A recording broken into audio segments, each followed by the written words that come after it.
All right, ladies and gentlemen, please stand as we have the grand entry of the graduates.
Leading in the graduates today are Wilbert Michelle and King.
Thank you, Yaman Suk, for that song. Please remain standing as we have the invocation by Miss Lucy Vanderberg, Program Manager for the People's Center.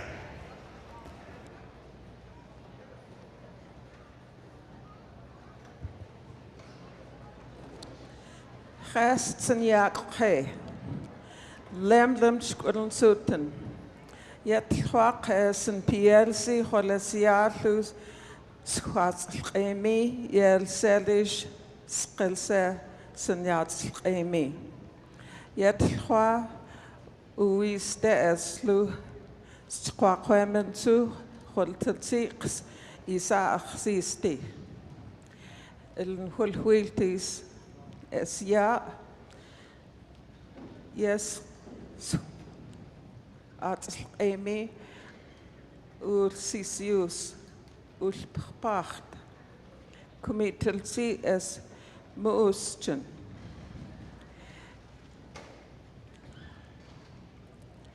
Es iets te me lu, klge, skalkelig, lemdem schwoles ja.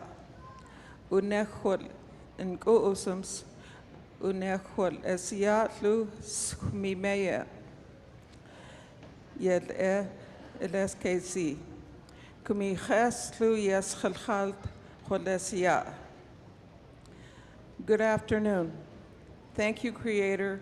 Today is a day for all the graduates here at Salish Kootenai College. Today they completed their studies for continuing forward for a better life. All these students are smart and knowledgeable. May they continue to be confident and committed to be good people and to lead a good life. Thank you, Creator, for everyone here and their families. Also for the instructors, the teachers of higher learning here at SKC. May this day be a memorable day for everyone. Congratulations, students.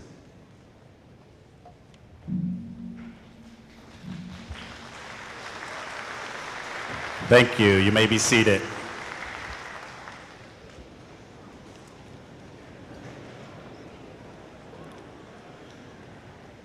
Welcome to the 2015 Salish Kootenai College graduation.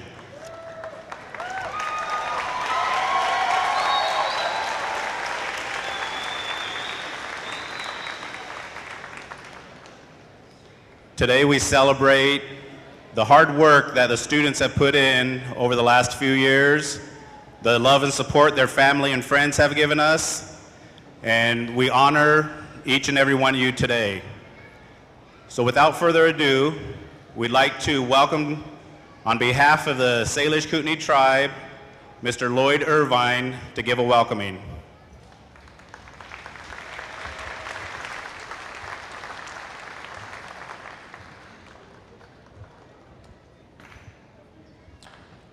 Good afternoon.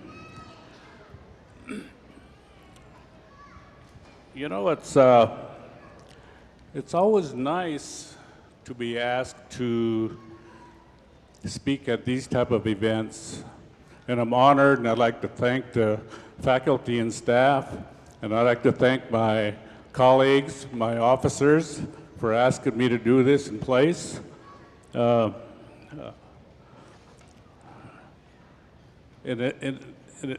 This type of thing is a once in a lifetime type of thing, because we represent 8,000 people here, and being asked to speak and give a welcoming here for the families. The students has worked so hard. I went through that myself, and I know how it is and how much work it takes to do these type of things, and all the families that come from out of the state, throughout the state, and I welcome here today. Today I'm surrounded by graduates who have done something that will make their lives better. Education is the great equalizer. Education is the best path for opening doors for opportunities. And now, because of your achievements, you are carving paths for others to follow. I've said it before, Your success is everyone's success. We are proud of you today. Your families and friends are watching, so are your nieces and nephews. Celebrate today as if one of us has achieved what you have achieved. I hope you understand how important that is. Your graduation is an educational milestone, and now you are better prepared to meet the challenges of the future. Across the street, we'll be calling on your skills. We'll need your expertise and training, your discipline and tact. There are new challenges to face, and mostly there's work to be done in carving out a better future for our community and our people. May the Creator smile upon you and all of us today. Lem Lem Shapesia.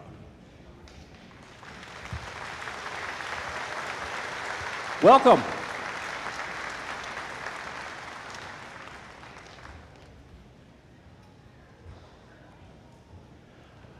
Welcome to the microphone, Mr. Bob Foudy, first chair for the SKC Board of Directors. Thanks, Juan. He's hiding back there in the bushes. And it freaked me out a little bit. On behalf of the Board of Directors, Jim Durgalo, Jojo Ducharme, Roger McClure. Roger, you can stand up, it's okay. Steve Lozar,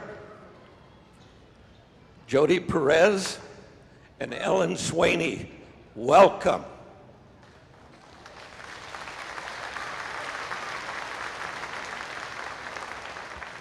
It's really nice to go first with these things because the applause is still polite. I had a half an hour speech prepared, but then I looked at the front row here, and I know 50% of these people, and I'm afraid they'd have drugged me off the stage and plummeted me unmercifully in the parking lot. So we'll just cut to the chase here. I want to thank all of you.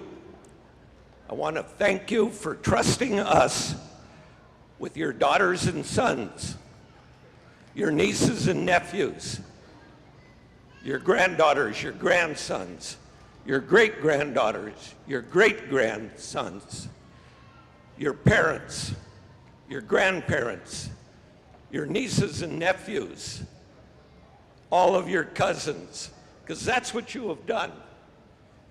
You're trusting us, Salish Kootenai College, to do the best job we can for those students.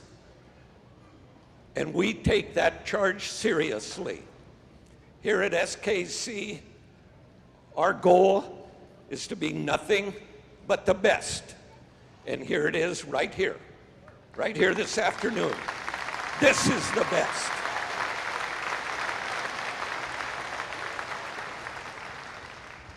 So, on behalf of the board and Salish Kootenai College, welcome and enjoy.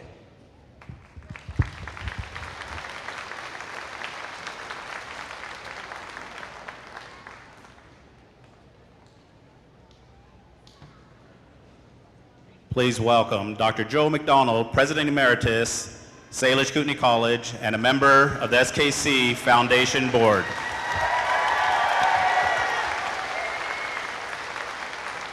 Thank you. Thank you, and congratulations to all of you graduates for completing what you started and doing it so well. And we're really very, very proud of each and every one of you. I'm here representing the foundation and the Alumni Association that we're forming. And after today, you become alumni. Everybody in the crowd, would you please raise your hand if you've taken one or more credits from Salish Kootenai College? Anybody all the way? All the way around? Oh, okay. So you're all alumni too. You're also alumni. I want to especially talk to you, graduates, about the alumni. We gain our strength and we become a better college when you all go out and you do well. I hear time and time again about our graduates. They sure have a good graduate from your college, Joe. Those nurses really do a good job. Those hydrologists really know what they're doing, and I really do appreciate that. And we do well in that if the alumni, if you go out and you do well, and if you continue to support the college, it becomes stronger, and we want you to do that. You can support it in a number of ways. You can support it by be involved in helping the college with community support. You can speak well of it in the community and support it. You may be on the tribal council one day at one of your tribes, and you can support your college there. You may be a legislator, a member of Congress, or lieutenant governor, and you can support it that way. You may be a parent, an aunt, an uncle, a grandparent, urging a relative to go to college, and you can support it that way. So we hope that you always talk favorably about the college, that you think well of it and you speak well of it. Write to us, text us, send us by email, use Moccasin Telegraph, any way you can, but tell us what you're doing, where you are, keep in touch, and continue to give us contact information. And God bless each of you, and good luck.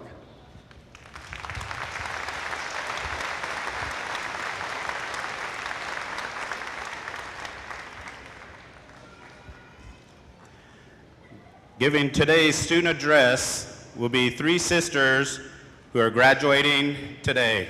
Please welcome to the stage Catherine, Felicia, and Janelle McDonald.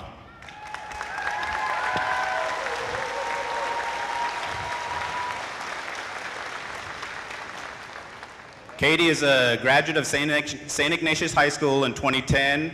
She chose to come to Salish and Kootenai College after discussing with her high school counselor about wanting to be closer to home until she figured out what she wanted to do.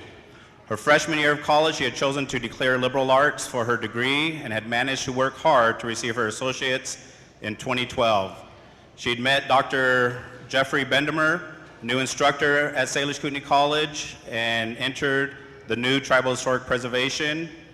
She has worked hard and dedicated her studies to receive her associate's degree today. Katie's been an outstanding student, being honored on honor roll all 5 years while attending Salish Kootenai College, and also as a student ambassador. Felicia McDonald graduated from St. Ignatius in 2005. She decided to enter college and pursue her career as a psychology major. 2007, she graduated with her Associate of Arts at SKC and transferred to the University of Montana. She spent 2 years there to finish her degree, but soon realized she needed a break. She re-entered Salish Kootenai College in 2010 and found her second love for computer graphics, which she received Associate of Arts in 2011. Today, she will be graduating with her bachelor's in psychology. Janelle is a graduate of St. Ignatius High School. She decided to come to Salish Kootenai College to be close to her family and to get a great education. She'd worked hard to graduate on time, and with the help of Carol Baldwin from the psychology program, she stayed focused through the hard times, and because of the staff and faculty and her friends, she has strength to push through and do great things. Please welcome Katie, Janelle, and Felicia.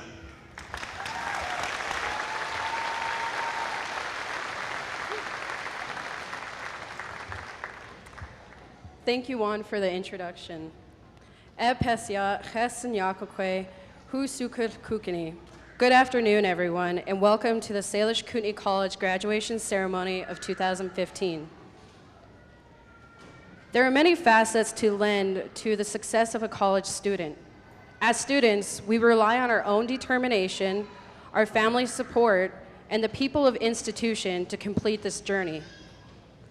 My fellow students, we made it. All of us have survived long nights of studying for exams, researching for projects until early in the morning, practicing speeches in front of the mirror, and typing out our papers, most of the time the last minute. All jokes aside, today is a very important day. It's important because of our hard work and our long nights, so we can sit here together and celebrate the day that will change our lives forever. For some of us, college was something we needed to prove to ourselves. For others, it was naturally the next step to finishing high school. We are about to embark on the next adventure as educated college graduates. Today, we will show other major universities that a tribal institution, such as Salish Kootenai College, can not only compete successfully, but produce students that will be competitive professionals in today's society.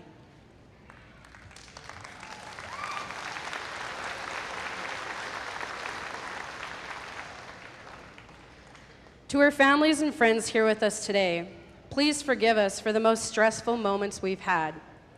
You've listened to us talk about all of our frustrations.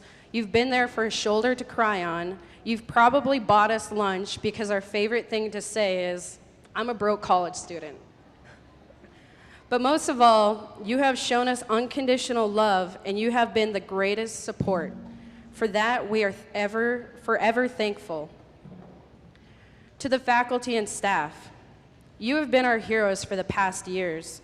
You have helped us realize that there is a power inside of us to become whatever we want. Because of your empathy, many of us had created special bonds with you. We go to you for advice when life throws us curveballs. You may not have given us a perfect solution, but the most important thing is you cared. Salish and Kootenai College isn't the biggest nor the smallest institution, but what makes it special is a safe and inviting environment. The system is set up so that the students can have a good working relationship with its fellow students and also the staff and instructors. We will never forget the relationships that we have created. Salish and Kootenai College, for most people, have been a home away from home. As future alumni, we will always show our greatest support to Salish and Kootenai College because here is where family and education matters.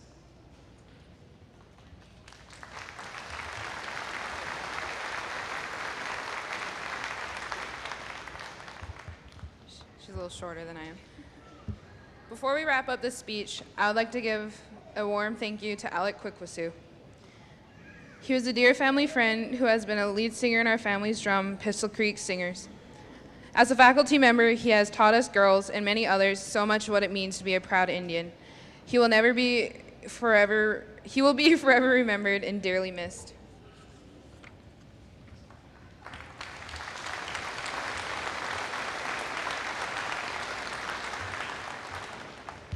I would like to have our grandparents and parents please stand up. Thank you, grandparents, Charles and Joanne Tillier, for all the wisdom and support shared, and also to our parents, Philip and Monique McDonald, for everything that you've taught us to make our scholastic years special. Thank you for all your hard work that you have done raising your family and supporting us through our dreams. Lemlemch.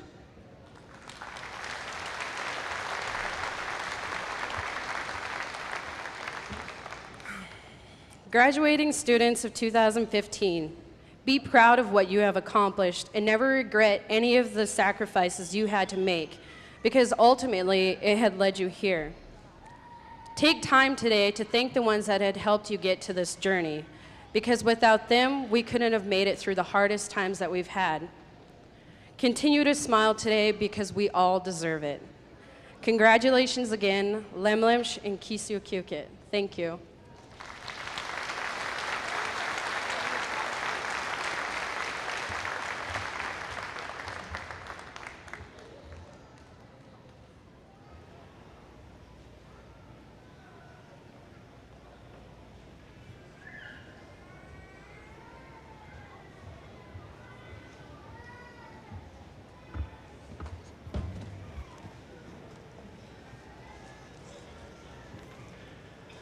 And now for our commencement address. Angela McLean, a Twin Bridge High School graduate, became Montana's 31st Lieutenant Governor on February 2014, when she was appointed by Governor Steve Bullock. McLean, an educator and classroom teacher, taught American history and government at Anaconda High School and served as an adjunct fact professor at Montana Tech in Butte prior to being tapped Lieutenant Governor. She also served as the chair of the Montana Board of Regents prior to being appointed to Lieutenant Governor, and had previously served on the Montana Board of Public Education. A tireless advocate of Montana, Angela has partnered with Governor Bullock to advance the administration's agenda on better jobs, better education, and a more effective government. In her first 9 months in office, as part of Governor Bullock's Main Street Montana project, Angela visited all 7 of Montana's Indian reservations and met with tribal council leaders, community members, and educators to engage in a productive and valuable dialogue about how to foster economic opportunities in Indian country. Angela also developed Montana Smart Schools, a collaborative initiative from the Governor's Office, Montana Department of Environmental Quality, and the United States Green Building Council, Montana chapter, with the goal of reducing energy use in schools and saving schools money.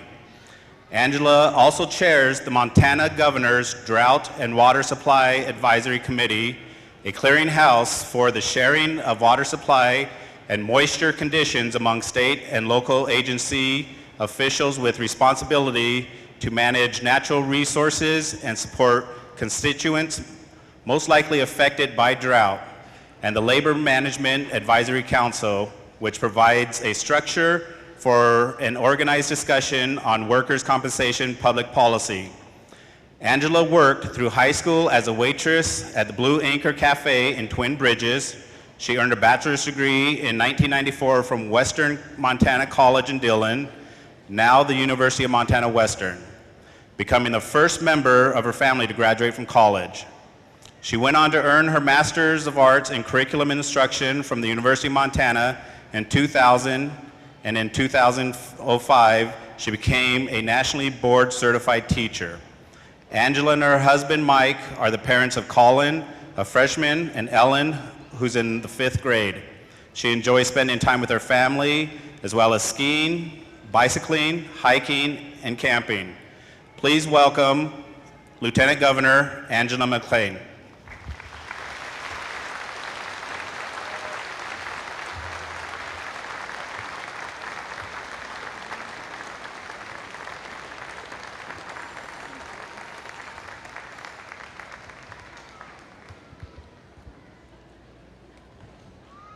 Thank you very much, Juan, the man behind the tree, and happy birthday to you.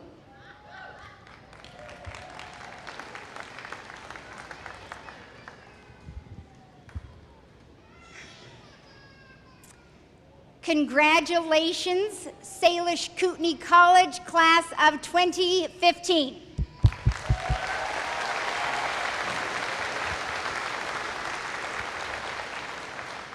Graduation truly looks good on each and every one of you.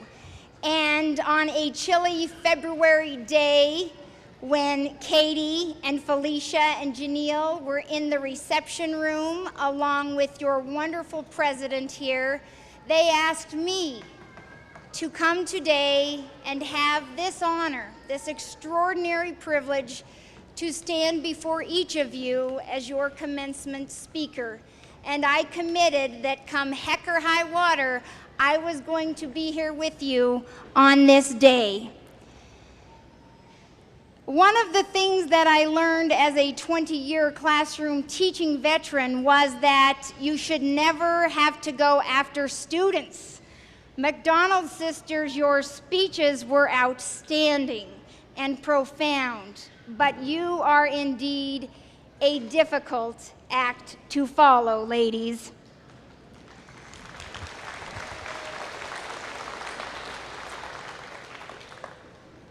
As I was sitting up here, I had the chance to visit with the distinguished Councilman Irvine, and he indicated to me that his brother was among the first 5 students to ever graduate from SKC, and that his niece, Stephanie, will graduate this afternoon. Congratulations to you, Councilman, and all of your family. As he sat down this afternoon, he removed the placard that was reserved for Madam Vice Chair Carol Langford, and I told him that I have heard of a man named Sue before, but I have never heard of a man named Carol before, but he took the seat anyway. It is wonderful to be here with each of you. To all of the distinguished folks who are on the platform with me, it is an honor and a privilege to sit amongst all of you. Thank you for the work that you have done on behalf of all of these graduates and those students who have come before them here today. Your work has been extraordinary and profound and is sincerely appreciated by all of us across the state of Montana. I know she is not up here with us today, but if you would please send my heartfelt thanks to Dr. Boham for her leadership and her friendship. And I would also like to signal my heartfelt appreciation and thanks to all of the extraordinary and remarkable faculty and staff here at SKC. Could we take a moment to celebrate them with a round of applause?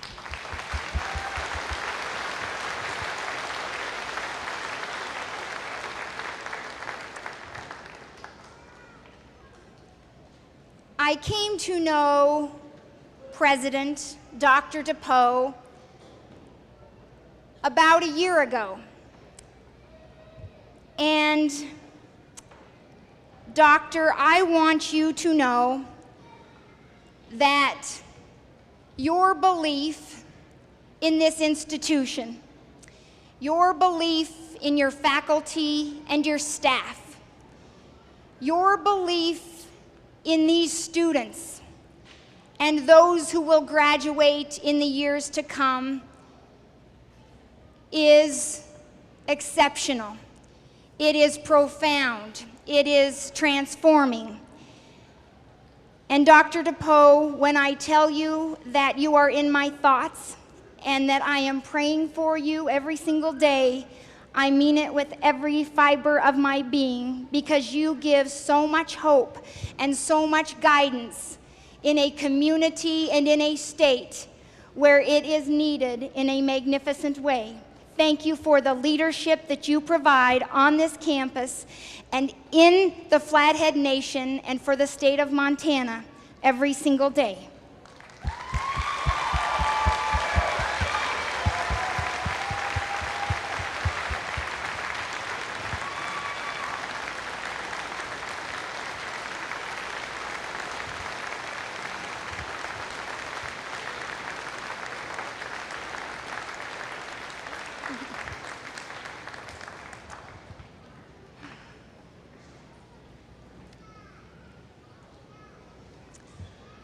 Graduates, now I would like to speak to you directly from my heart.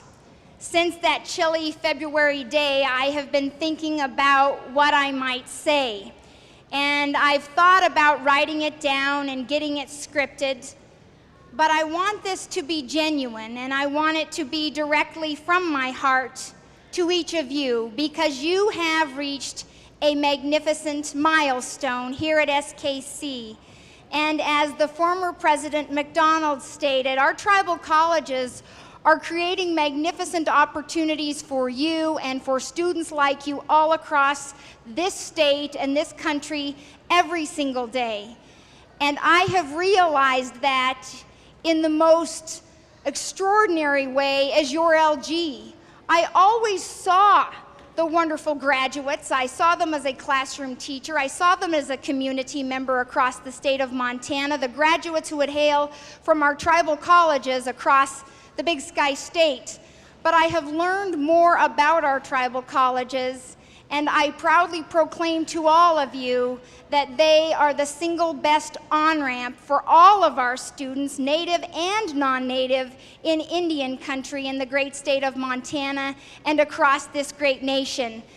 I visited each of our reservations not once, but twice in my first 9 months in office.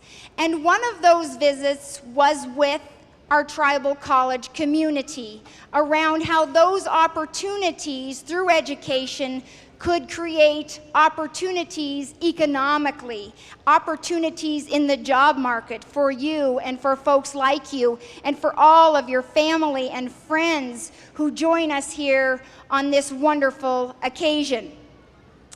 In my meeting here with President DePoe and with the faculty and the staff and some of the students, I was presented this book, I Will Be Meat for My Salish. And Dr. DePoe read me a paragraph from the book that day.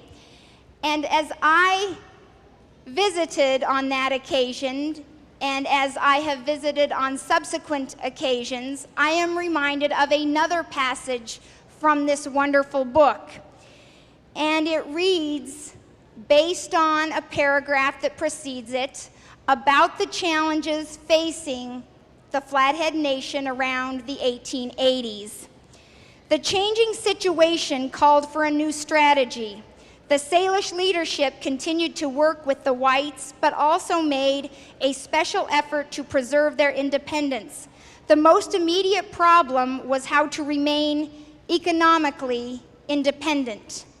And that was the conversation that had brought your LG to the Flathead Nation for the very first time around Governor Bullock's Main Street, Montana project. But I didn't come alone. I came with two friends, two advocates, and two folks who proudly call this place home. They are familiar to all of you, I am sure. Jason Smith and Casey Lozar.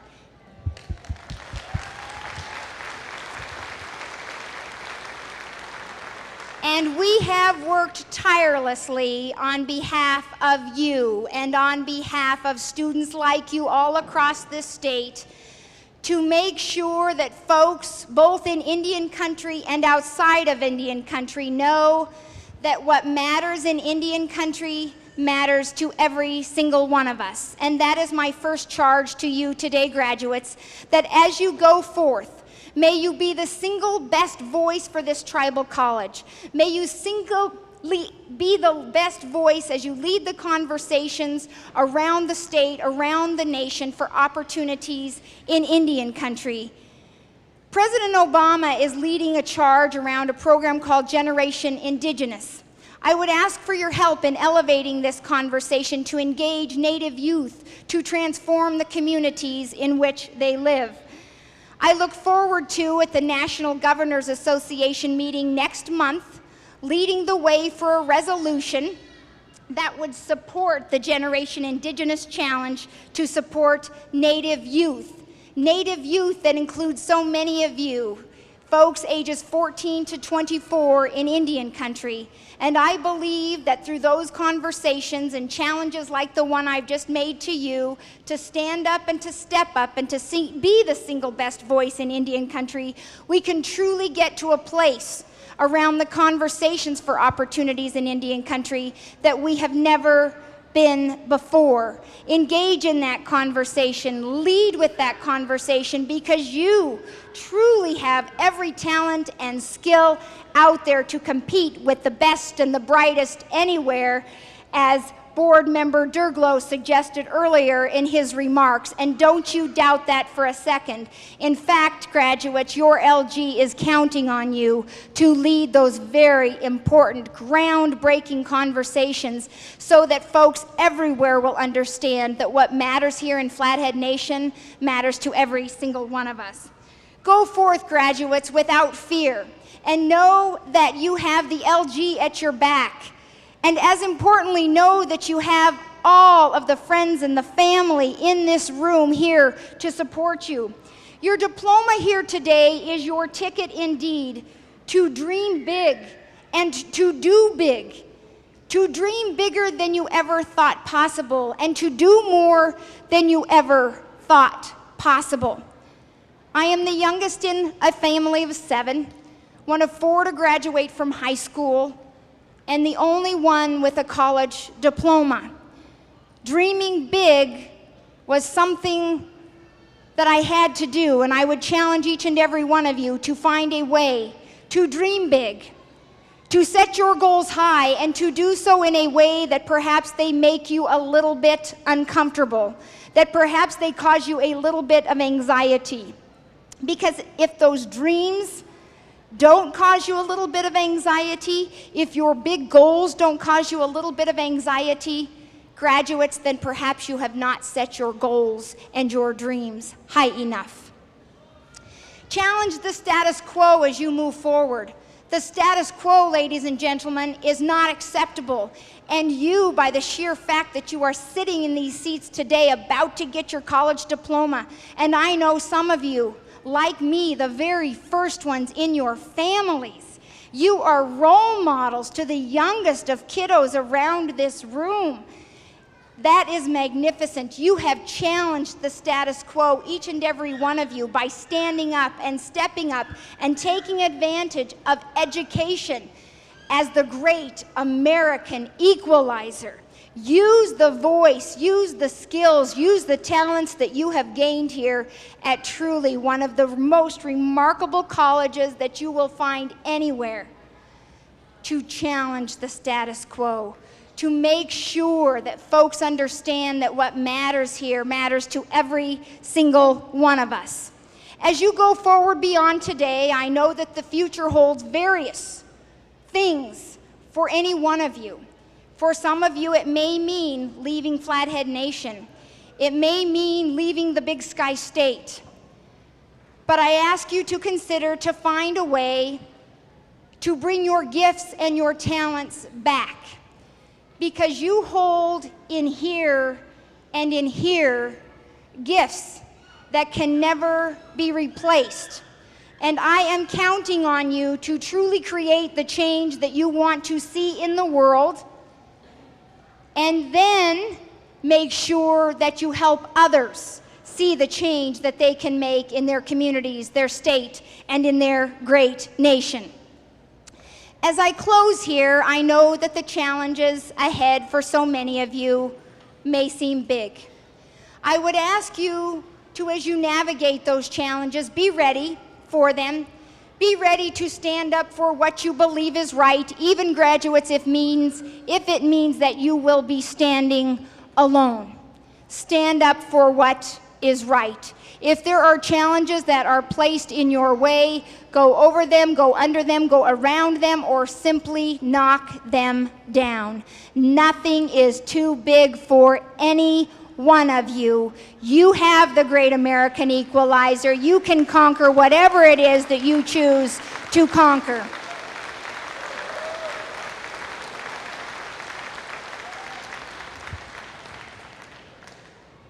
This role of your lieutenant governor, your LG, is one that comes without a job description, and I am proud of the work that we have done right here in Indian country, right here in Flathead Nation. It's wonderful, it's exciting, it's groundbreaking, and we didn't do it alone.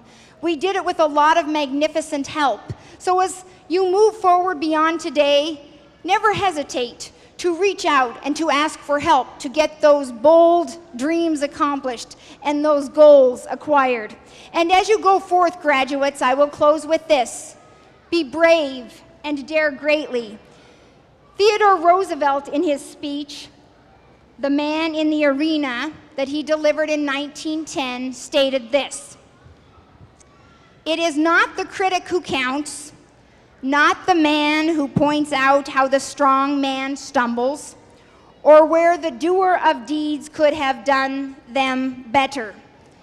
The credit belongs to the man who is actually in the arena, whose face is marred by dust and sweat and blood, who strives valiantly, who errs, who comes short again and again.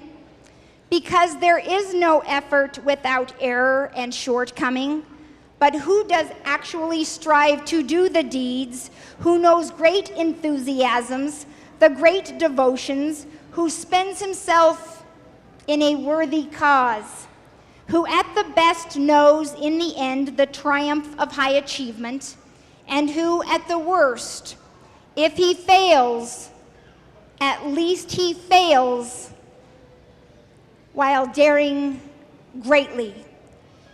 May God bless each and every one of you graduates as you go forth beyond today. And as you look those challenges in the eye, may you meet them head on, and with every fiber of your being, may each and every one of you dare greatly. Thank you so very much, and congratulations.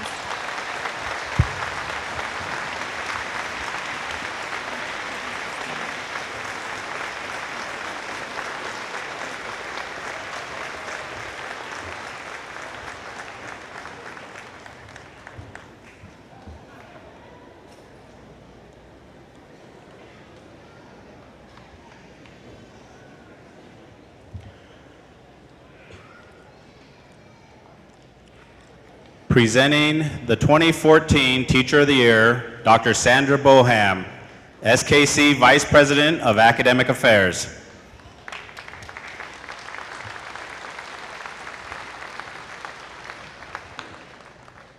It is with great honor that I would like to announce our 2015 Faculty Member of the Year, Effie Claremont. If she could come forward, please.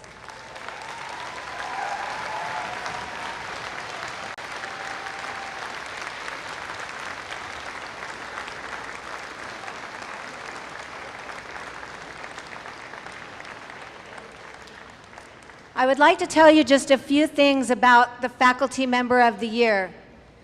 This is a very important award. It is the highest honor that our faculty bestows upon one of its own.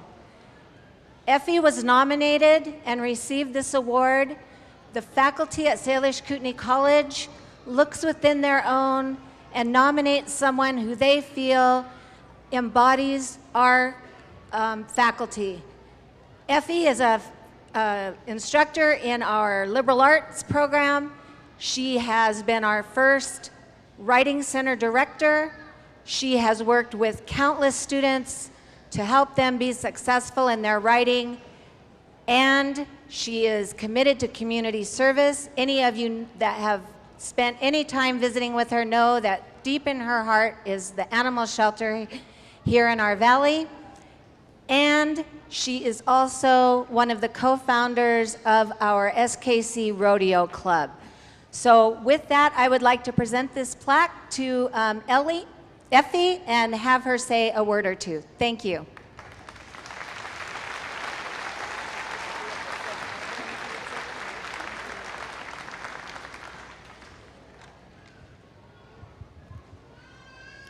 Good afternoon, and thank you.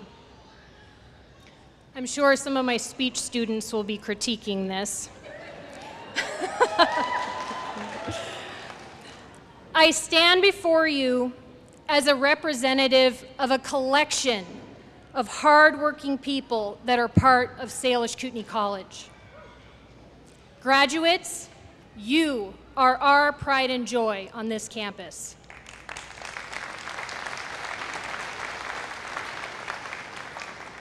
All of our faculty, staff, and administration work tirelessly to assure that our students receive the highest level of education possible.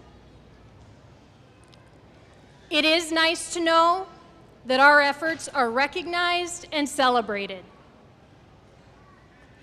I wish to thank my colleagues for honoring me in such a way, and I will continue to put my heart and soul into my work. However, none of us would be here if it wasn't for our beloved students.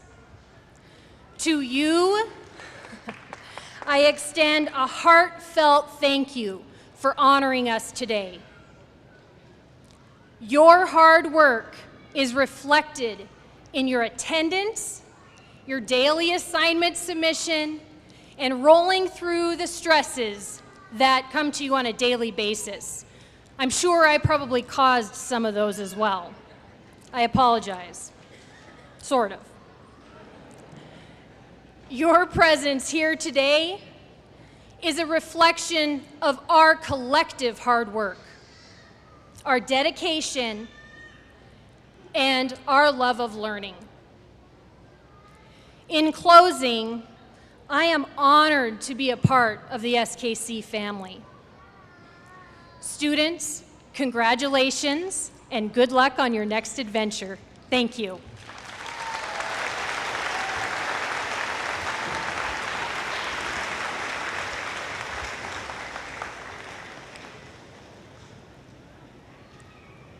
Presenting our honorary degrees, Mr. Bob Foudy, SKC Board of Directors, and Dr. Sandra Boham, Vice President, Academic Affairs.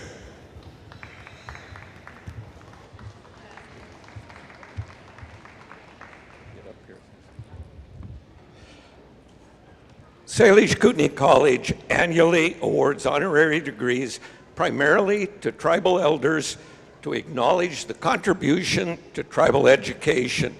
This degree is the highest honor Salish Kootenai College may confer upon an individual. The degree exemplifies people who have contributed to the educational fulfillment of the tribes and is intended to recognize significant contribution to the Flathead Nation. This year we have selected 2 individuals to receive honorary degrees. I would like to ask Craig Stevenson if he would please come forward.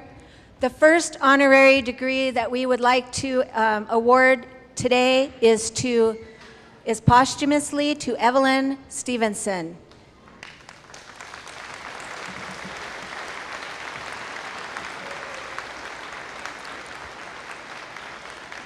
I would like to say just a couple of words about Evelyn, and then I know that Craig, who is her son, who is also a faculty person here at SKC, will have a few things to say. Evelyn was an amazing woman for our nation. She had a very interesting life.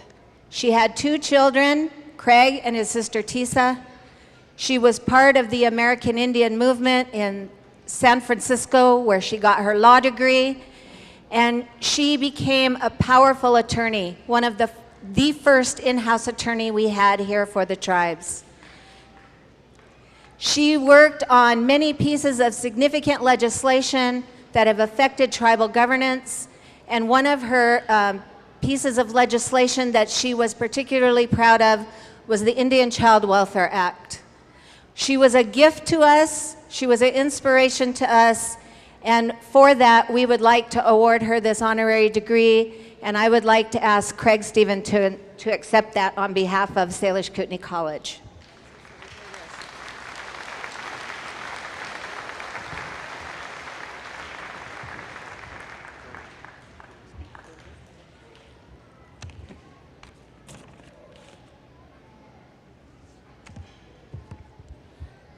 Heod, lam lemch, pesia. Chinis lemti hul pesia, chinis lemti hulietwa. Dear graduates and outstanding people within this auditorium, it is with much honor that I'm actually given this opportunity to speak on behalf of my mother, Evelyn Stevenson. Those of you who have known her can probably attest to her accomplishments and sacrifices. Many of her heroes are in this room today. Many of those are the children of her heroes as well. It seemed as though her greatest heroes were those who had the greatest odds against them. If she were here today, she'd be humbled beyond words. I also know that she would not be satisfied to just revel in her accomplishments. For Evelyn lived with an undying and unrivaled passion and fire that was fueled through the pursuit of justice. What made this fire burn white hot was injustice, primarily for those who did not have a voice, our children and our elders and the oppressed.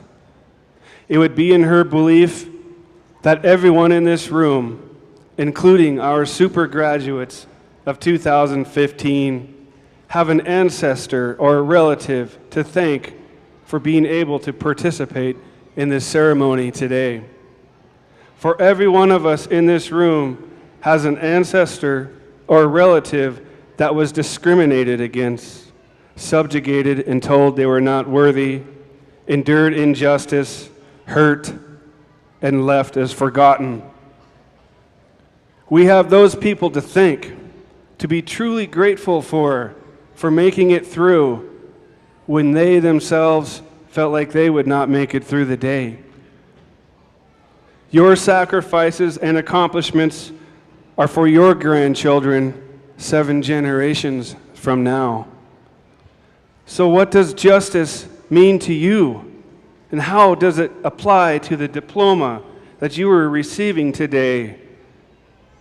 And what is the greatest thing you can do to ensure that justice prevails?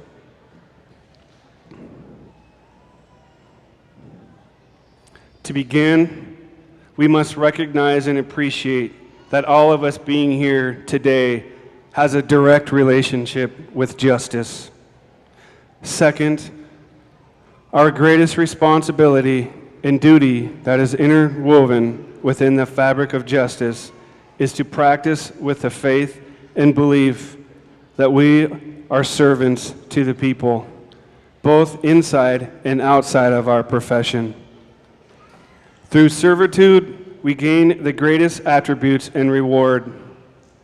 Servitude strengthens our integrity, it builds our character, brings us closer to our Creator, and makes us more employable. Lastly, practicing as servants to our family and to our community at large is the right thing to do. And that is what justice is all about. Evelyn was a 5 foot tall, she says 5'1" for her sake. Evelyn was a 5'1", fierce and tireless protector and warrior of our children. She knew the names of every child she advocated for, and I can say this number goes into the thousands. Late one evening, a coworker drove by and saw Evelyn's office lights still on. She went in and tried to make her go home. She said, "Mommy dearest," that's what her coworkers called hers for some reason. "Mommy dearest, you cannot save all the children." Her response was, "Yes, I can." I hope you all live with this conviction for something in your lives, and I know if you do, you will achieve great things.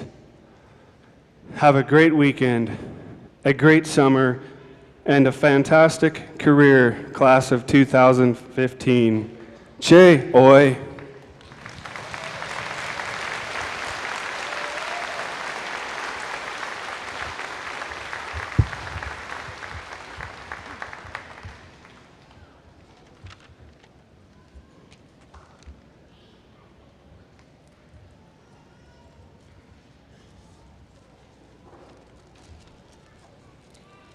I would like to ask our board member, Joanne Ducharme, to please come forward and acknowledge our next honorary award degree recipient, Jean Quick to See Smith. So please welcome Joanne Ducharme.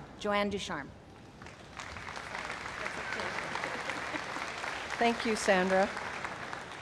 We had an honorary dinner a couple nights ago, and at that time I said I felt that I was in the presence of greatness. I know today that I am, so thank you for this. It is with a great deal of humility and honor that I introduce to you Jean Quick to See Smith.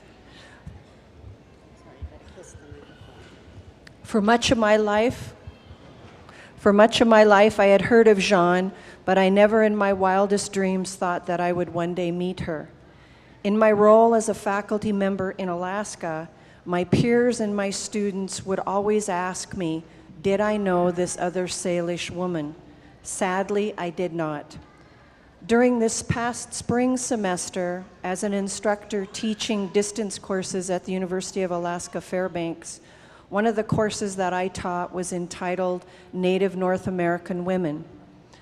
We used a textbook entitled Every Day is a Good Day by Wilma Mankiller. Jean was one of the incredible women highlighted in this book. During this course, I had a student ask me for the umpteenth time, did I ever meet her or did I know her?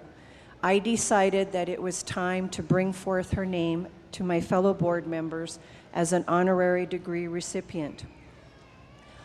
I did some research on her and I stopped at page 15 on Google.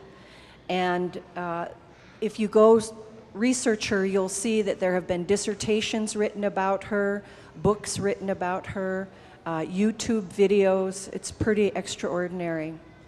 I hope to do justice with this introduction that I have pieced together from numerous writings, as well as some of those YouTube videos and also the biography that she sent to SKC.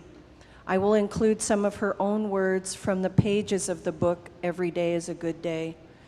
Our ancestors would demand that we do such an appropriate and honest introduction of such a deserving individual as Jean Quick-to-See Smith.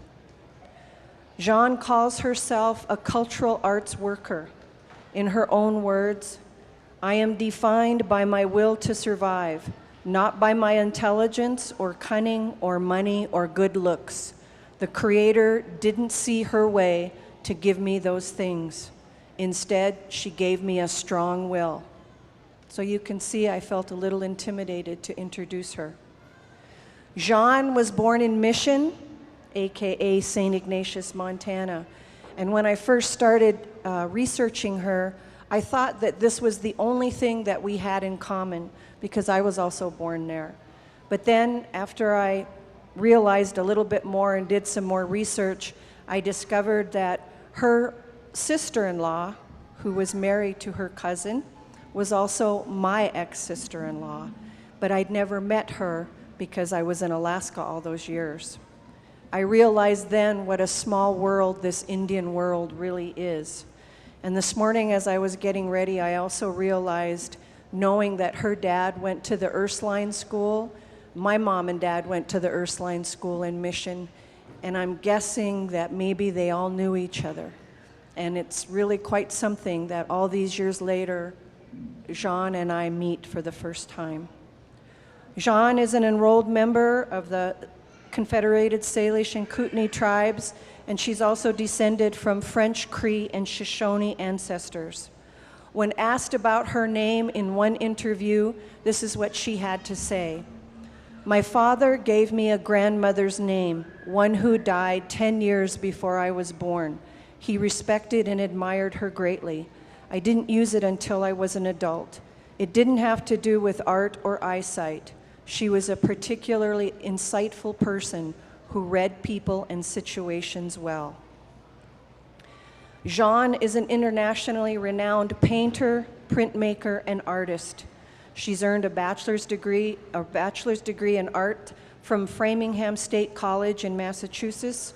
Her master's of art is from the University of New Mexico, and she's been awarded 4 honorary doctorate degrees from the Minneapolis College of Art and Design, Pennsylvania Academy of Arts, Massachusetts College of Art, and the University of New Mexico. Among other honors, she has received the Joan Mitchell Foundation Painters Grant, a Lifetime Achievement Award from the Women's Caucus for the Arts, the College Art Association's Committee on Women in the Arts. In 2005, she was New Mexico's Outstanding New Mexico Women's Award, the New Mexico Governor's Award for Excellence in the Arts, and she's also been admitted to the New Mexico Women's Hall of Fame. In 2011, she received a Visionary Woman Award from the Moore College of Art and Design. In addition, she has been inducted into the National Academy of Art. She is recognized as a living artist of distinction at the Georgia O'Keeffe Museum in New Mexico, and she received the Schweitzer Distinguished Artist Award for 2012. It was not until she finished college and she began to establish herself as an artist in the mid-70s that she had money to visit the reservation regularly and to enjoy the company of her surviving relatives, especially her cousin, whom she considered her brother, Jerry Slater. He helped found SKC, and this was a project that Jean valued because she believed that education was important to the welfare of her people. As she established a national and then international reputation as an artist, she also worked to raise funds for art symposiums here at SKC, and she brought Indigenous artists from all over to Montana, together with contemporary Native American artists from other regions of the country. Her impressive artwork has played an important role in Native American contemporary arts creation as well, and she is a curator, teacher, and activist.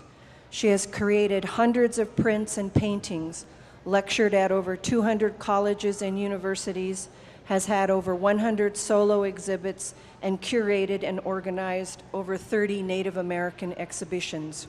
Her artwork can be found in museums in Ecuador, Austria, and London, as well as the Smithsonian, the American Art Museum, the Museum of Modern Art, the Metropolitan, and the Whitney Museum. The strength of her art lies in its capacity to communicate aspects of the American Indian worldview. She shares her commitment to furthering public understanding of Native life and culture within contemporary society.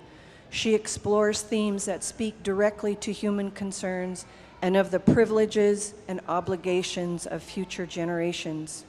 In her words, "As an artist, I am particularly interested in how we express ourselves visually.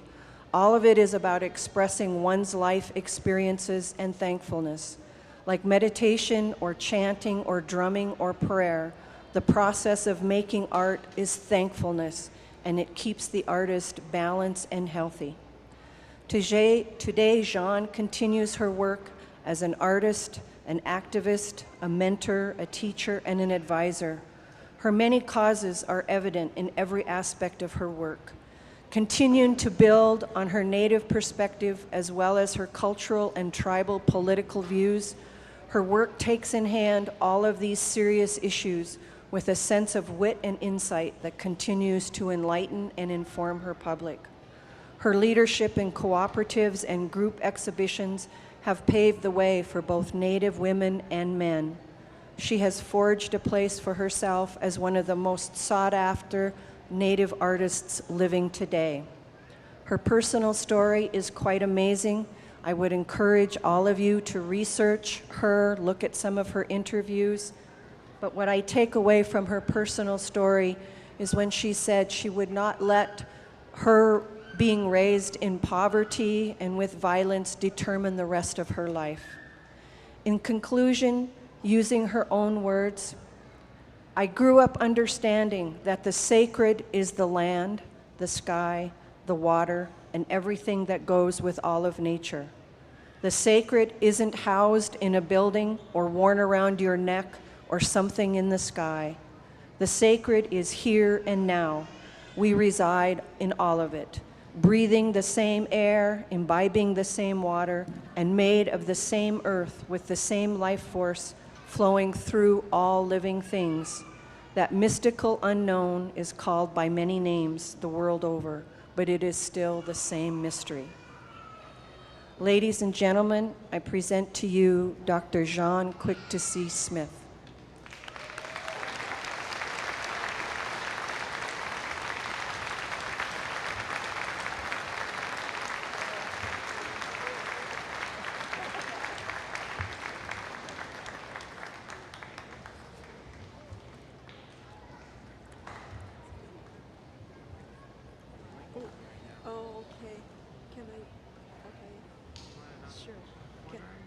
That's good, yeah, yeah, so I can move.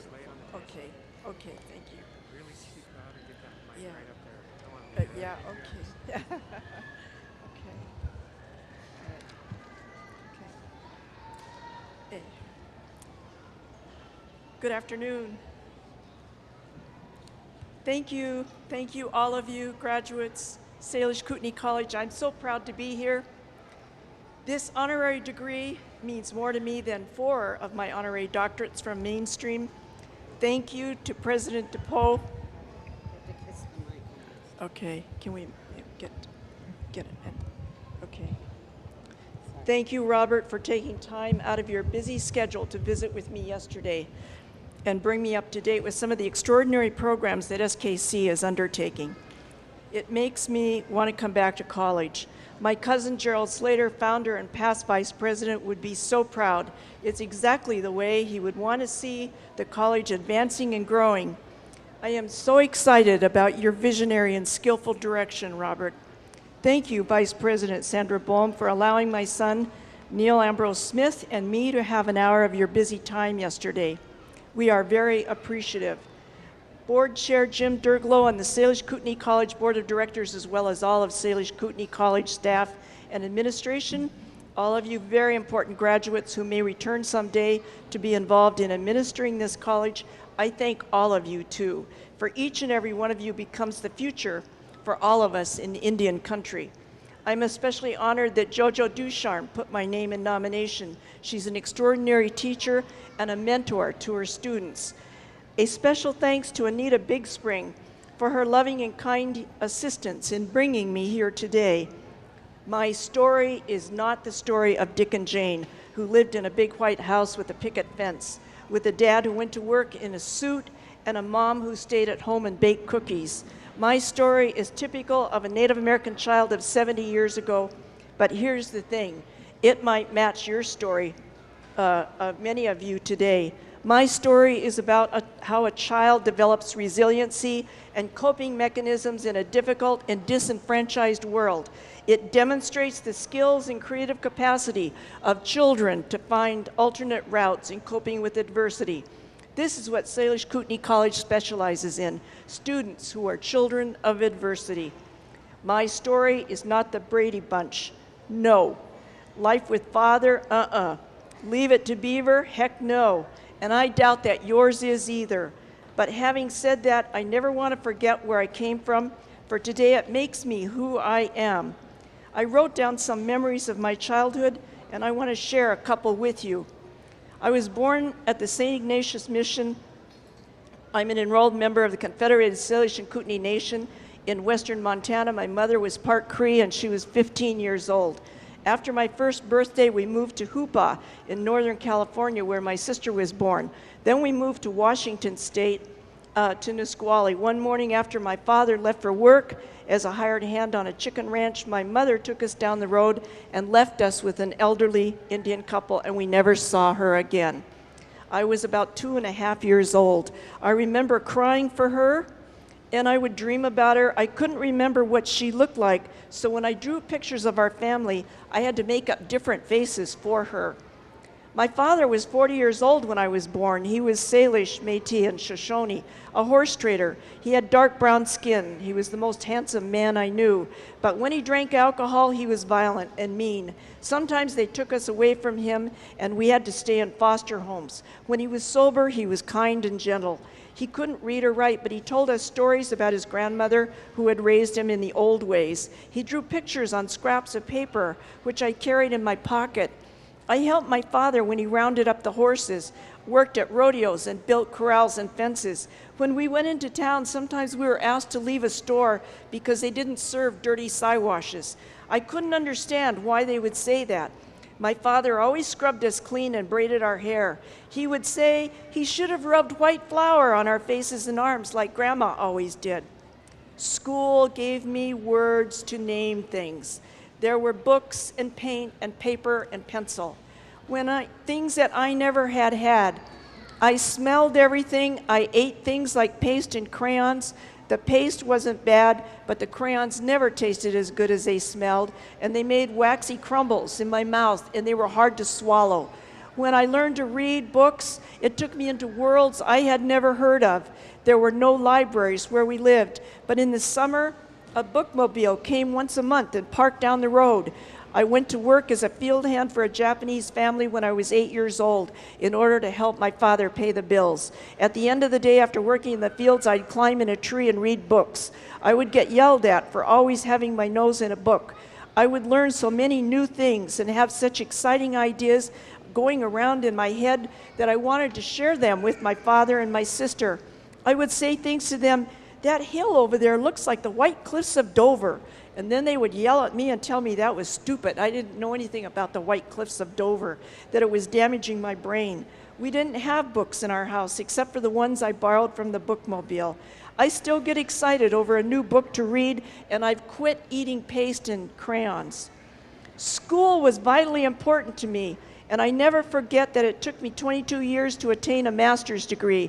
Moving around because of my economics, raising children, many of you share that same story, especially you women, because we often turn out to be the breadwinners and the sole parents of our children.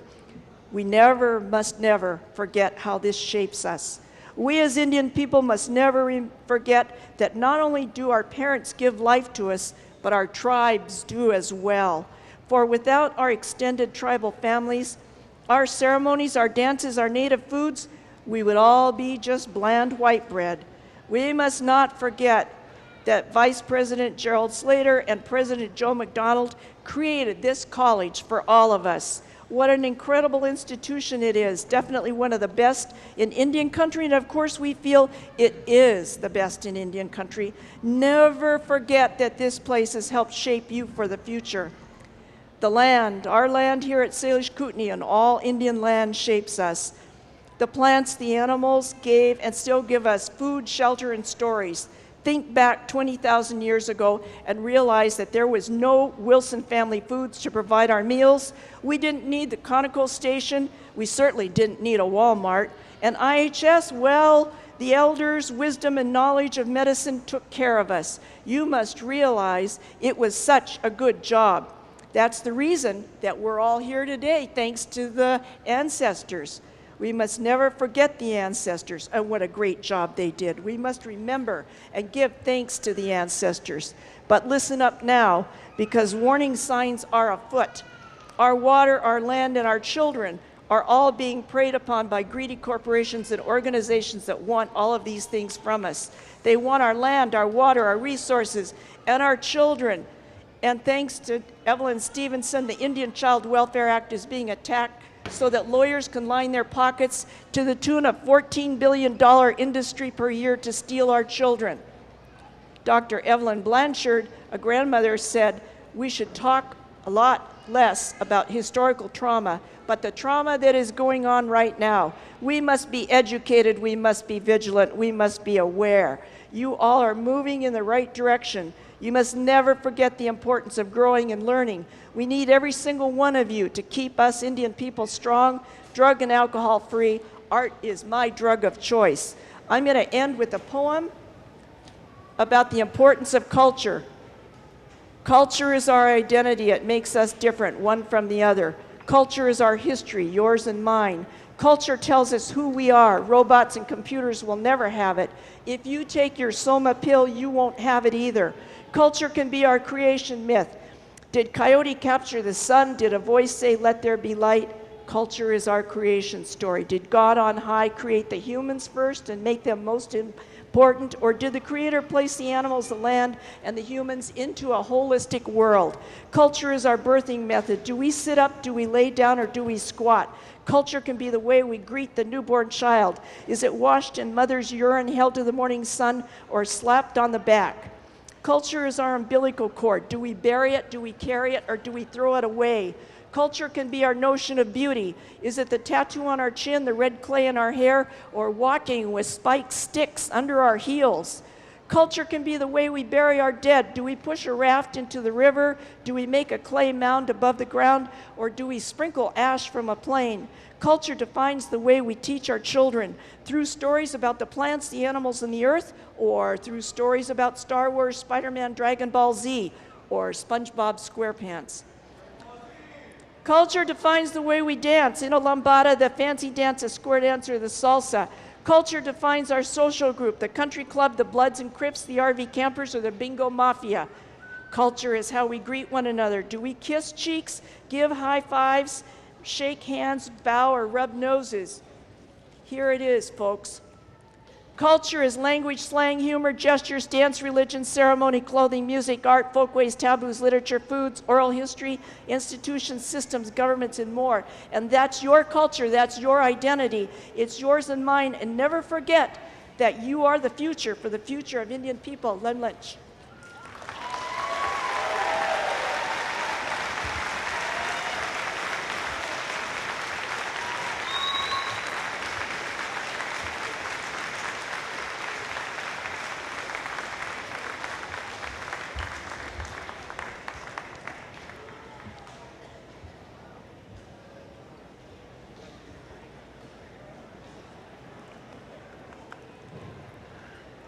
Ladies and gentlemen, please welcome to the stage President Robert DePoe III, Salish Kootenai College President.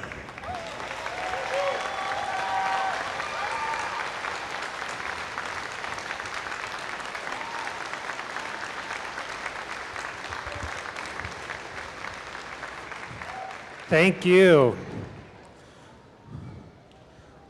Wow, I am humbled and honored to be with you today. Class of 2015.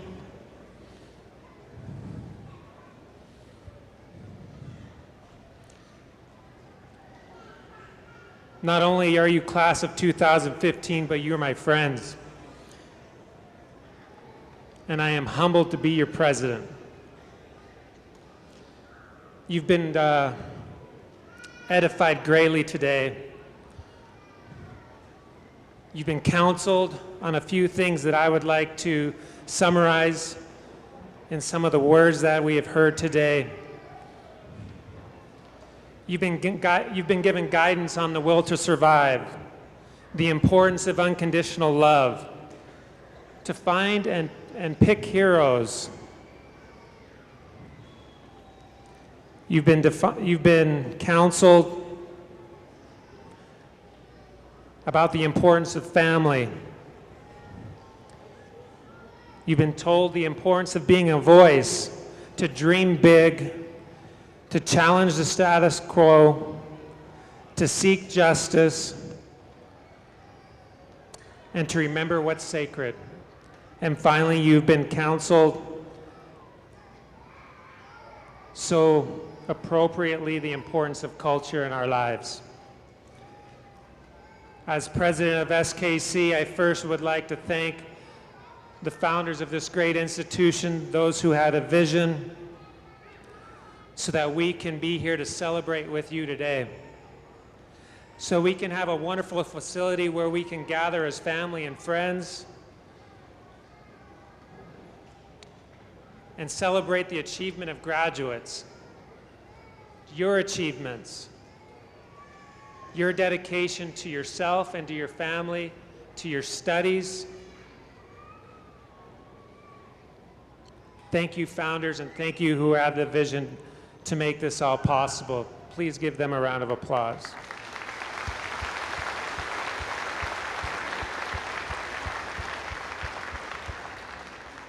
There are many others that I would like to thank, and I'll run through this list as quick as possible because I know I stand between you and a diploma.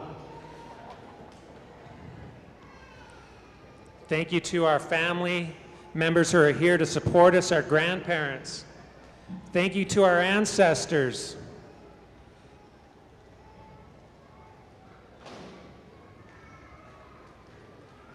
Without their sacrifice and their prayers, we would not have this opportunity. Our ancestors are in this room with us today. They are celebrating with you. Do not forget them. Do not forget their stories. And remember that they're close, and they're here to guide, and they're here to help. I'd like to thank those who are representing our tribal council with us today, and our tribal council members who are out serving and traveling in service each day. I'd like to thank the Salish Kootenai Board of Directors for their leadership and guidance. I'd like to thank the Lieutenant Governor for her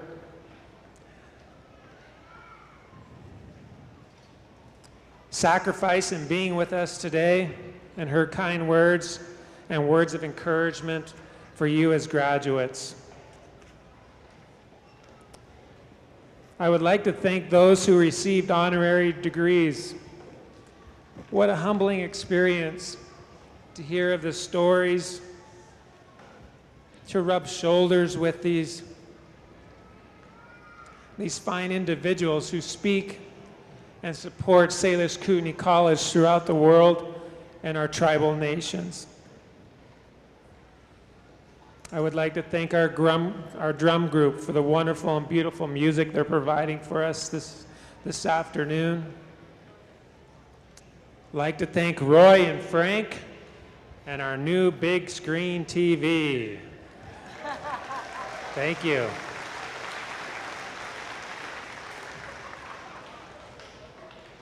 Would like to thank Juan and Anita and all those who have made this day possible. There are so many individuals that come together so we can enjoy a wonderful event like this, and I'd like to thank all of those who serve selflessly so that we can be here today. Please give them a round of applause.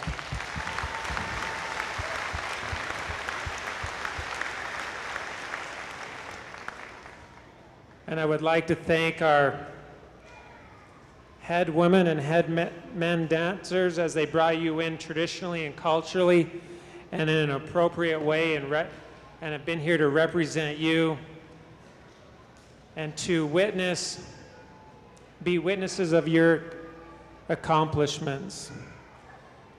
Before I end, we've talked a lot. I'd like to talk about the future. We've been talking a lot about the past and giving thank yous to allowing us to be here today. When you come onto campus next spring, SKC will have a health clinic that will provide free to low-cost health for all students who come to campus at SKC and choose SKC as their institution of choice.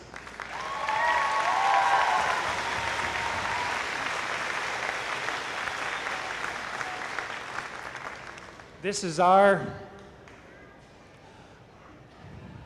way of showing you that we're here to support you through any obstacles and trials that may come to you throughout the school year. And if we can take one more obstacle from you celebrating success, and that could be as simple as providing a prescription when you receive the flu, we're going to do that. So we'll have a brand new health facility, and it's going to be a wonderful facility, and I can't wait for it, and thank you for celebrating that with me. Next year, when you come back to campus as an alumni or after your associate's degree that you're celebrating today, you come back and find your way through another program and end up with a baccalaureate degree, you'll be able to do that in a brand new student union center.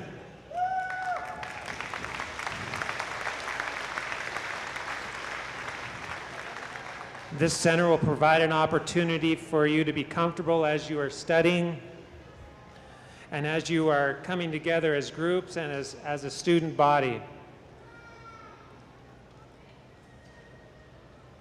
Which leads me into my next remarks. We may feel pretty good about where we're at today, and I feel pretty good about where you're at today. I know that you've accomplished many things in your program,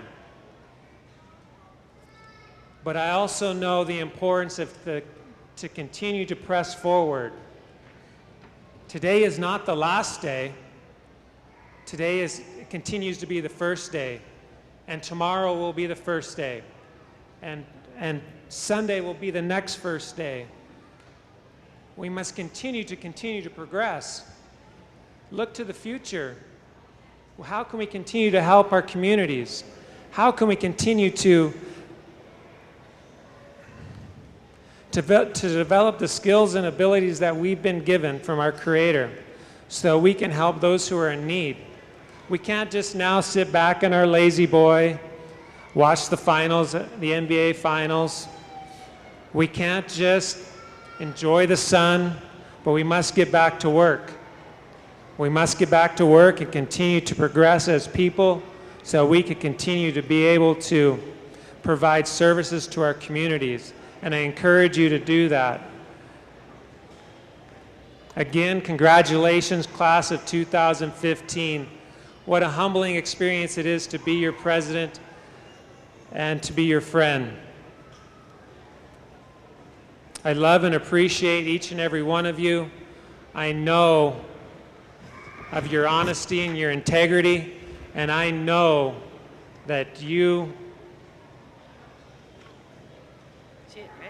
did all you could and put all your talents and abilities on the table. One last group I would like to thank as I close my remarks. May I have all our faculty please stand.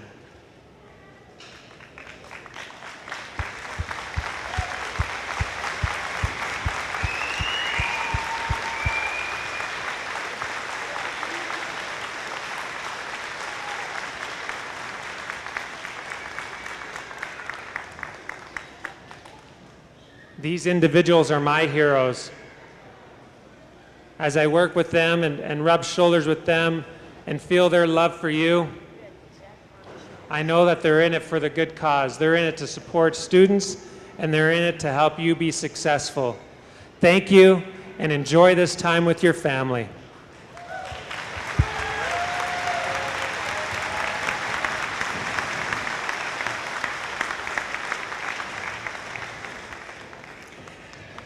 Class of 2015, please rise.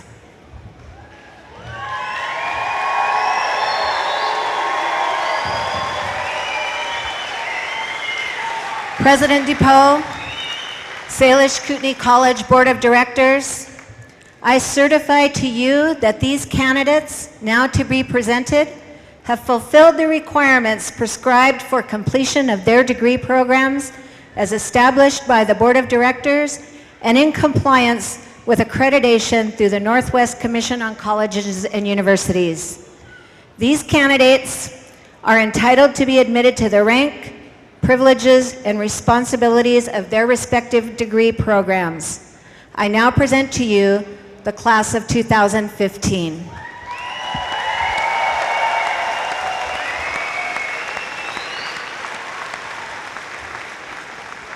Thank you, Dr. Boham. As president of Salish Kootenai College, I accept the presentation of the candidates, and I ask them to step forward to receive their degree.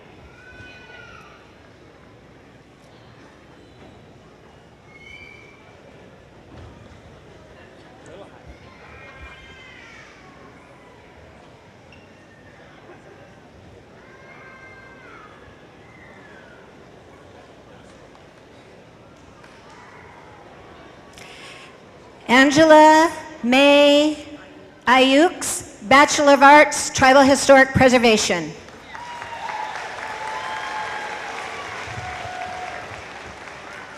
Regina Faye Madplume, Bachelor of Arts, Tribal Historic Preservation.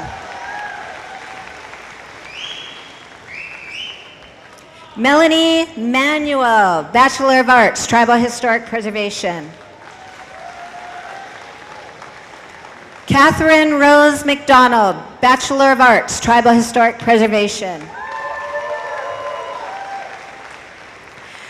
Patrick Chiefstick Jr., Associate of Arts, Tribal Historic Preservation.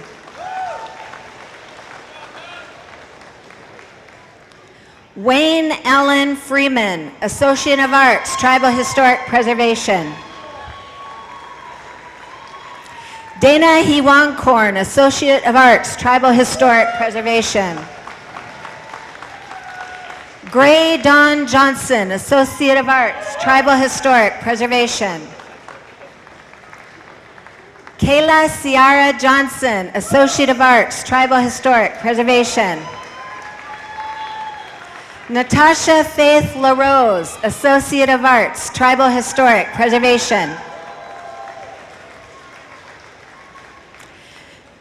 Jennifer M. Phelps, Associate of Arts, Tribal Historic Preservation.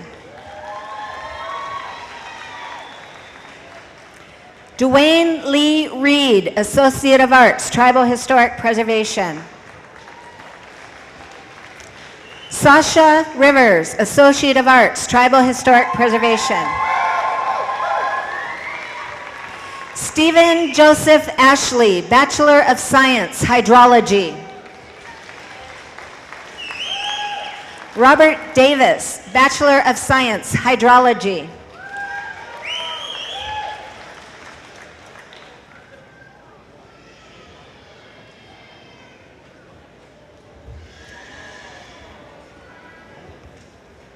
Noel White Running Water Stewart, Bachelor of Science, Hydrology.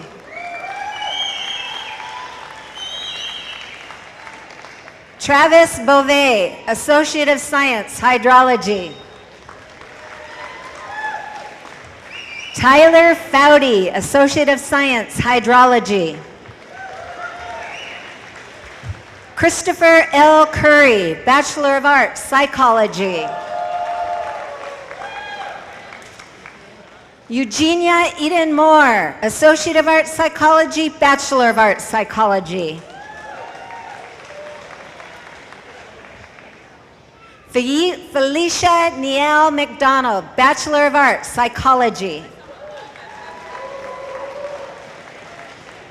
Brooke Filesteel, Associate of Arts, Psychology. Dylan Taylor Kelly, Associate of Arts, Psychology.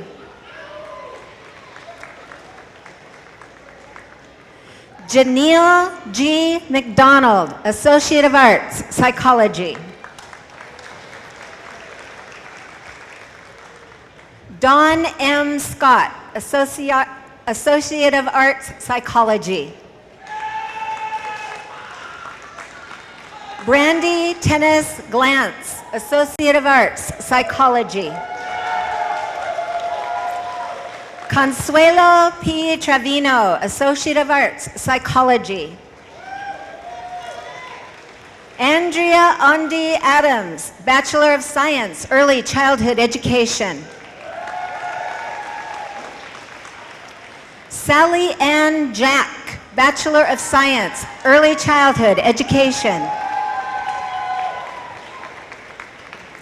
Michelle Dawn Williamson, Bachelor of Science, Early Childhood Education.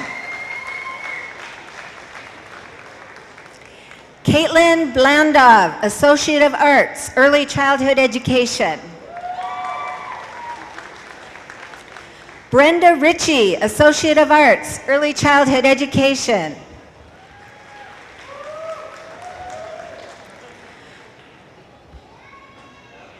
Shanna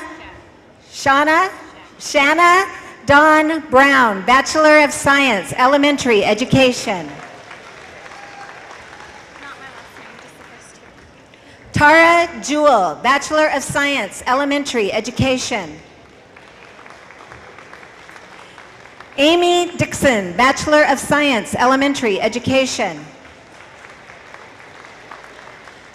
Matthew S. Flatlip, Bachelor of Science, Elementary Education.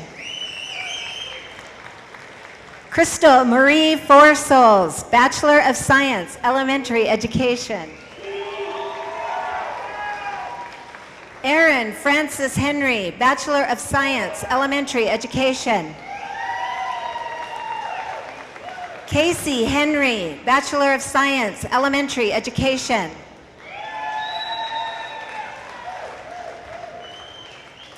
Melissa Henderson, Bachelor of Science, Elementary Education. Cody Henderson, Bachelor of Science, Elementary Education. Liz Jordan, Bachelor of Science, Elementary Education. Kirsten L. Meeks, Bachelor of Science, Elementary Education. Chase Navarez, Bachelor of Science, Elementary Education. Vanessa R. Sanchez, Bachelor of Science, Elementary Education. Misty M. Tatsi, Bachelor of Science, Elementary Education. Paul D. Venters, Bachelor of Science, Elementary Education. Winter Dawn Whitford, Bachelor of Science, Elementary Education. Shauna Bertholot, Associate of Science, Elementary Education. Taylor J. Bremner, Associate of Science, Elementary Education.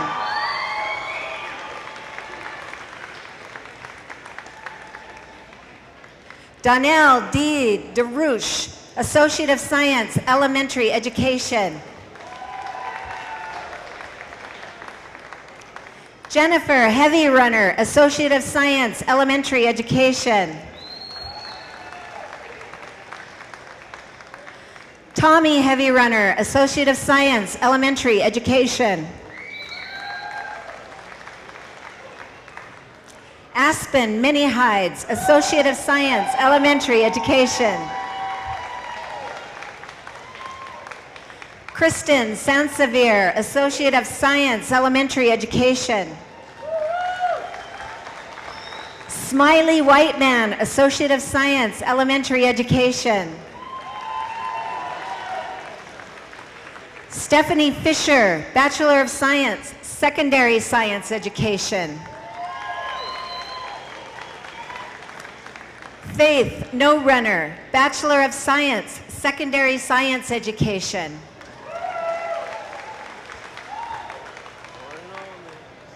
Brian William Cahoon, Bachelor of Science, Wildlife and Fisheries.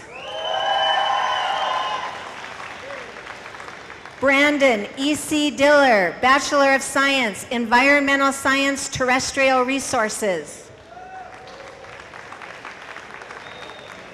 Harry Pierre Sansevier, Sr., Bachelor of Science, Environmental Science, Terrestrial Resources.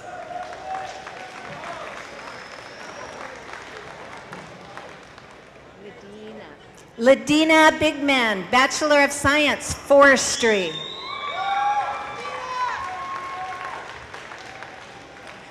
Robert Andrew Christopher Jensen, Bachelor of Science, Forestry.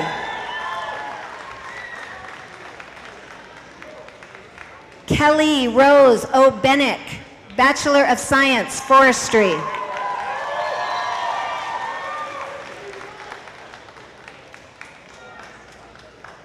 Ben Lavison, Associate of Science, Forestry.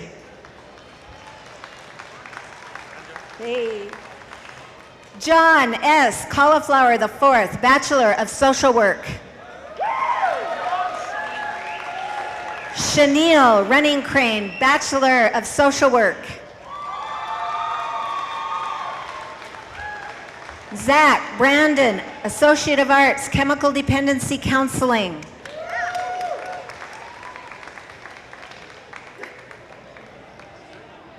Claudia Cunningham, Associate of Arts, Chemical Dependency Counseling. Raynell J. Edmo, Associate of Arts, Chemical Dependency Counseling. Ruben D. Quintana, Associate of Arts, Chemical Dependency Counseling. Abdel S. Russell, Associate of Arts, Chemical Dependency Counseling.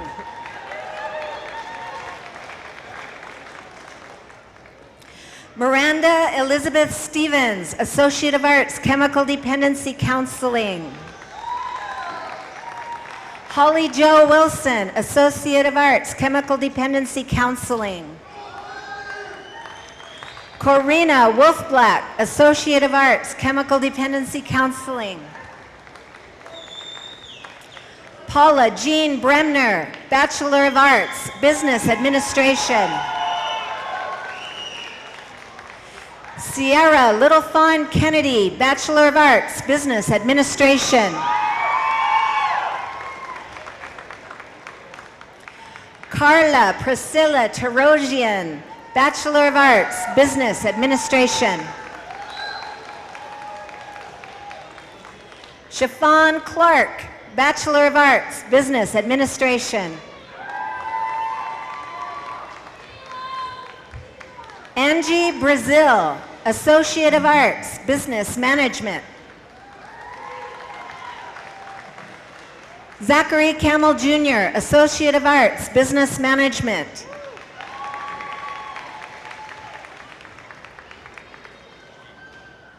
Teague Evans, Associate of Arts, Business Management. Daryl John Fish, Associate of Arts, Business Management. Winona Irene Pierre, Associate of Arts, Business Management. Alexis Scott, Associate of Arts, Business Management. Eddie Stillwell, Associate of Arts, Business Management.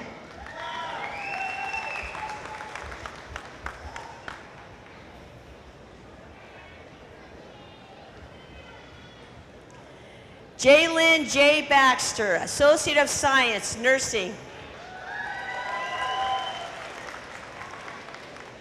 Mandy Galata, Associate of Science, Nursing.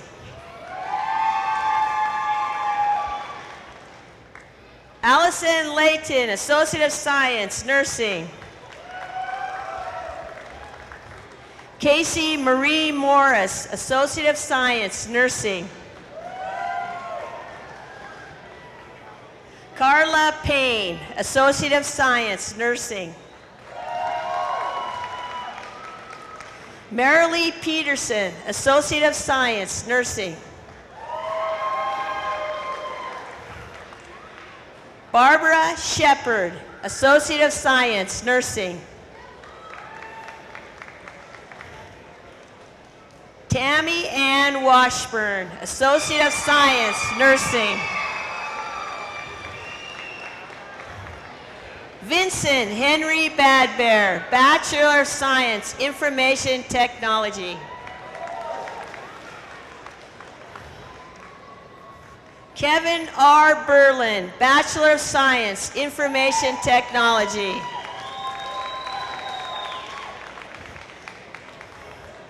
Larry Smith, Associate of Science, Information Technology. Jordana Bass, Associate of Arts, Media Design.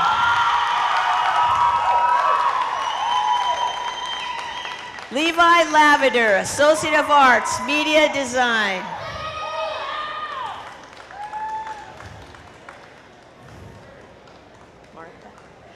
Martha Yvonne Van Sickle, Bachelor of Science, Life Science, Cellular Biology. Stephanie Irvine, Bachelor of Science, Life Sciences, Environmental Health.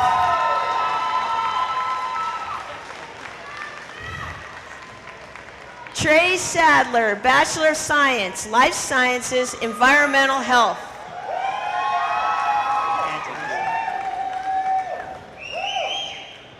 Allison Grant, Associate of Science, General Science, Certificate of Completion, Native American Studies.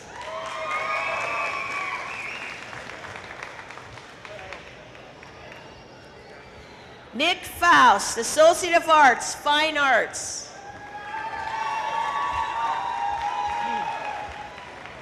The one and only Pat Hurley, Associate of Arts, Fine Arts.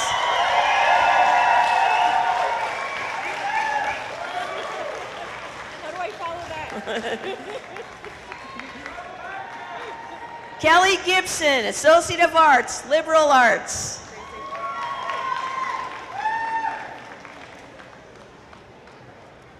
Ellen Rose Big Crane, Associate of Arts, Native American Studies.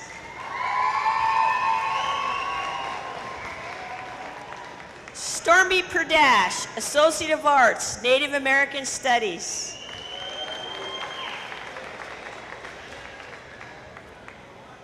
Gavin Eldridge, Certificate of Completion, Native American Studies. Camus L. McClure, Certificate of Completion, Native American Studies.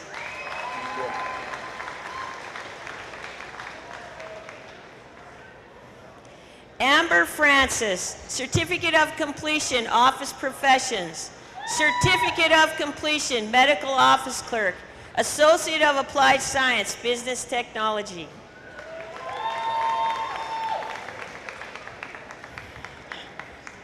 Latadia R. Holiday, Certificate of Completion, Office Professions, Associate of Applied Science, Business Technology.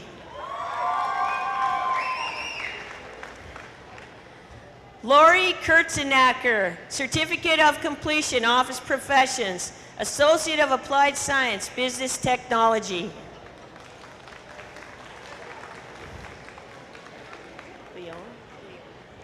Julie Leon McDonald, Associate of Applied Science, Business Technology.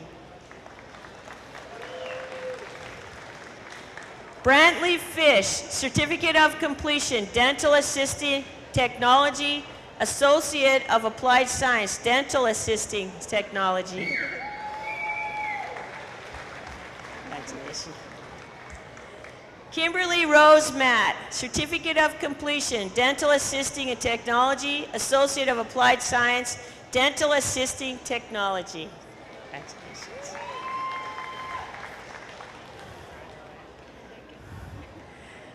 Lakin J. Brendable, Certificate of Completion, Dental Assisting Technology.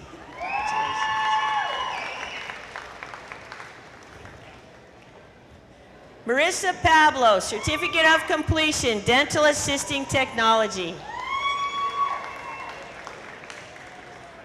Melanie Upham, Certificate of Completion, Dental Assisting Technology. Charmaine B.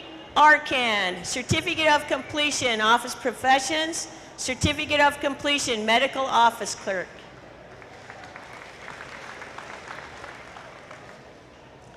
Emerald L. Tucker, Certificate of Completion, Office Professions, Certificate of Completion, Medical Office Clerk.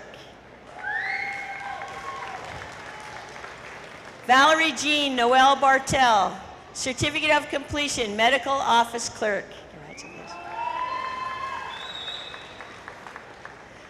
Hunter Bighorn, Certificate of Completion, Highway Construction Training.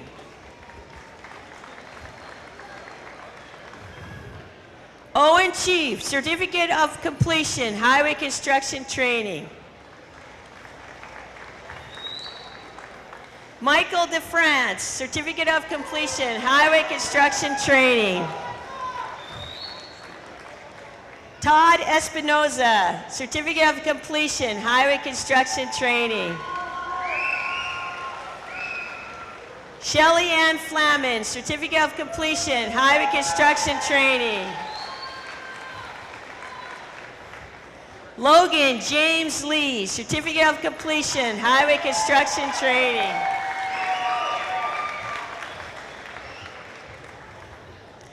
Miles Metzger, Certificate of Completion, Highway Construction Training. Natasha Reed, Certificate of Completion, Highway Construction Training.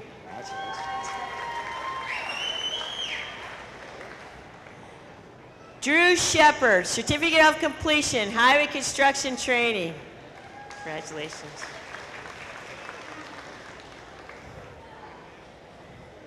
Clayton Whitford, Certificate of Completion, Highway Construction Training. Congratulations. Yeah.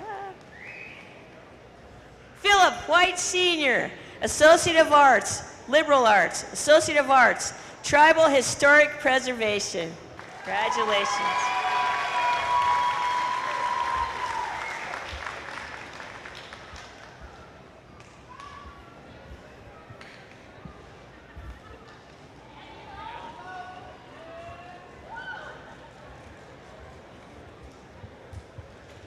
Can we get one more round of applause for our graduates this year?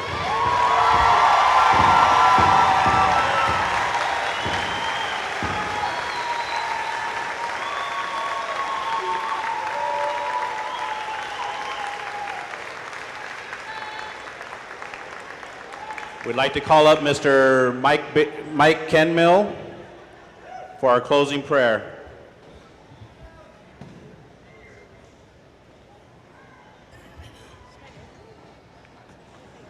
Kootenai now some meatki, kapi at smaknik.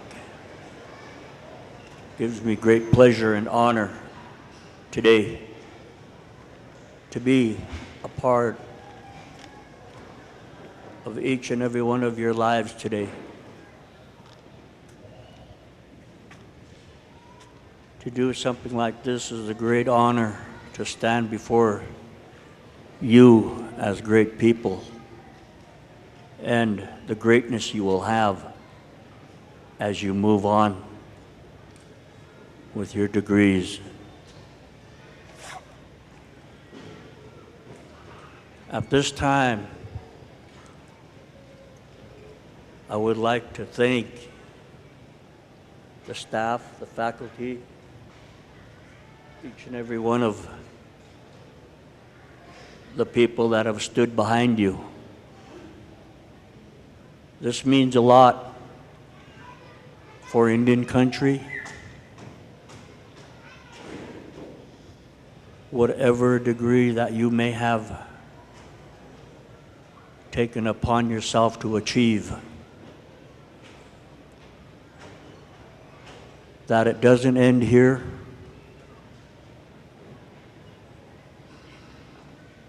Grab that degree. Today, I stand here thinking about what I would say.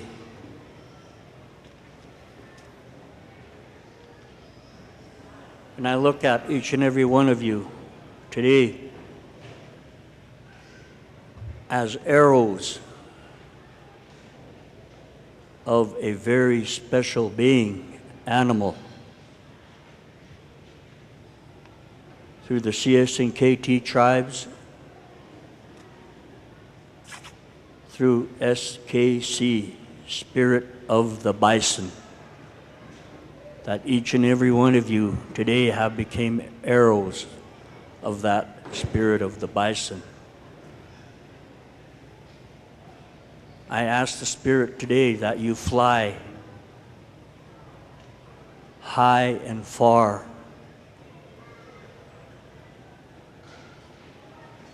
The hard work that you put in, because now you became arrows of that Spirit of the Bison, Spirit of many colors that I see out there today.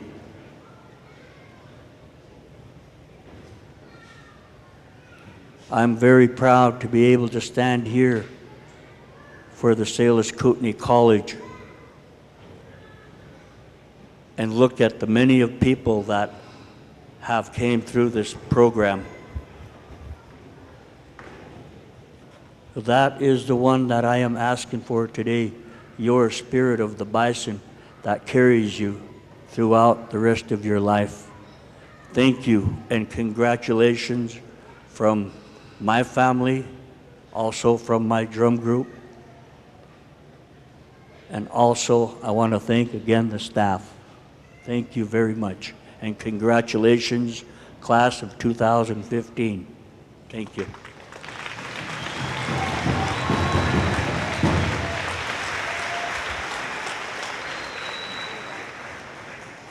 As we conclude today's celebration, we would like to thank Enrollment Services, Financial Aid, and our maintenance staff for all their hard work and preparation.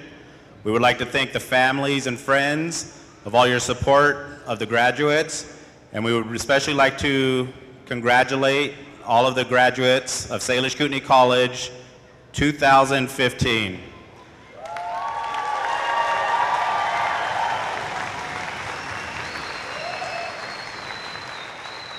Chief Cliff Singers will sing out our graduates today.